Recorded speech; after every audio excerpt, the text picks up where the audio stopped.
নমস্কার বন্ধুরা, আমি সুস্মিতা। অল্প কিছু গল্পকথা চ্যানেলে তোমাদের সকলকে স্বাগত। আজ গৌরী ধর্মপালের শোনা গল্পটি তোমাদেরকে পড়ে শোনাবো। চাষির মেয়ে সোনা চাষির ঘর আলো করে উঠোনে হামাগুড়ি দেয়। একটুখানি জায়গা মায়ে বাপে বেড়া দিয়েছে, যাতে বাইরে বেরিয়ে না যায়। নরম লতা দিয়ে ঢেকে দিয়েছে, পাছে মেয়ের হাতে পায়ে লাগে। সোনা একটু বড় হয়েছে, মা ভাবে সোনার হাতে দুখানি কাকন দিলে বড্ড মানাতো। তা কোথায় পাবে বলো? সোনার যা দাম, তাছাড়া চুরির ভয় আছে না? আছে।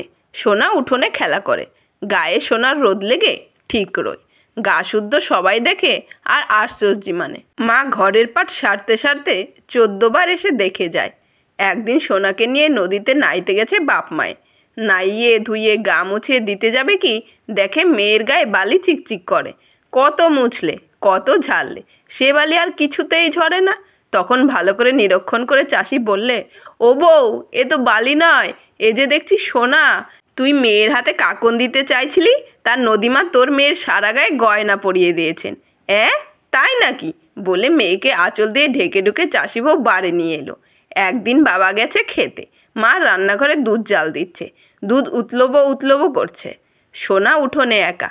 এক চোর এতদিন ধরে তককে তককে ছিল, এসে সোনাকে তুলে নিয়ে চম্পট। মা দুধ খাওয়ার জন্য ডাকতে এসে দেখে মেয়ে নেই। কখন কি হয় ভেবে চাষি 1 ঘন্টা বেঁধে দিয়েছিল ঘরের মধ্যে।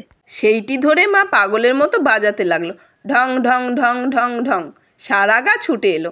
তারপর হাতের কাছে যে যা পেলো নিয়ে ছুটলো চোর ধরতে। চোর এদিকে সোনাকে নিয়ে হনহনিয়ে যাচ্ছে। বড় রাস্তায় পড়েই দেখে কি প্রকাণ্ড প্রকাণ্ড 2-3টে গাড়ি আসছে। হঠাৎ সামনের গাড়ি থেকে একজন চেঁচিয়ে বললে, আরে ওই তো!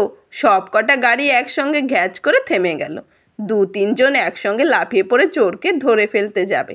চোর বললে, এ তো আমার মেয়ে, বড্ড কান্নাকাটি করছিল, তাই বেড়াতে নিয়ে যাচ্ছিল। গায়ের লোকেরা পেছন থেকে গর্জন করে বললে, মিথ্যে কথা। চাষিও ততক্ষণে ভিড় দেখে ক্ষেত থেকে ছুটে এসেছে। সোনা বাবার কোলে ঝাঁপিয়ে পড়ল। চাষি বললে, আপনারা? আমরা সরকারের লোক। আপনার মেয়ের কথা শুনে যন্ত্রপাতি নিয়ে এসেছি নদীতে সোনা খুঁজতে। খুঁজুন। লোকেরা গাড়ি করে সোনার বাবাকে পৌঁছে দিয়ে যন্ত্রপাতি বসিয়ে নদীতে সোনা খুঁজতে লেগে গেল। সেই থেকে সেই গায়ের নাম হলো সোনার গা।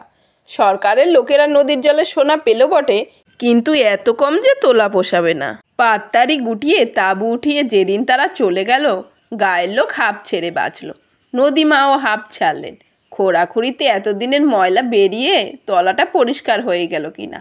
তাছাড়া বুঝতেই পারছো, বুকের ওপর দম আটকানো নল বসানো, ইঞ্জিনের আওয়াজ, ও কি কারোর ভালো লাগে বলো? মন খুলে স্রোতের আঁচল দুলিয়ে কুলকুল করে বইতে লাগলেন, আর দুকুল ভরে ফসল ফলাতে লাগলেন। সোনা আরও বড় হয়েছে, পাঠশালার উঁচু ক্লাসে পড়ে। সংস্কৃতের দিদিমণি নাম রেখেছেন নদীমাতৃকা। নদীমাতৃকা বন্ধুদের নিয়ে নদীতে সাঁতার কাটে, ও বেলা 1 ঘন্টা, এ বেলা 1 ঘন্টা। বন্ধুরা বলে, আমরাও তো সাঁতার জানি, কিন্তু তুই যেন জলের মাছ। নদীমা হিরণ্যবক্ষা ঢেউ দুলিয়ে হাসেন। সোনার হাতে গলায় সোনা চিকচিক করে। আর একটা অদ্ভুত ব্যাপার শোনো, নদীকে কেউ নোংরা করলে সোনা ঠিক টের পায়। যেখানেই থাকুক বাঘিনীর মতো ছুটে আসে। একজনকে তো আধমরা করে ছেড়েছিল, আর একজন কারখানা বসিয়েছিল। হু হু করে নোংরা জল পড়ছিল নদীতে। সোনা সবাইকে নিয়ে ধর্ণা দিয়ে বন্ধ করিয়ে ছাড়ল। সেই থেকে সোনার গায়ের লোকেরা কেউ নদীকে নোংরা জল করে না।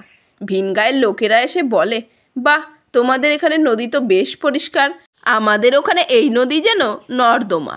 সোনা বলে, নদী যে মা, সত্যিকারের মা। শুধু কি জল? জলকে জল, দুধকে দুধ। দেখিনি, ধানের বুকে টস টস করে। মায়ের দুধ খাও আর মায়ের গায়ে কাদা ছোড়ো। তোমরা কি মানুষ না পিচাস?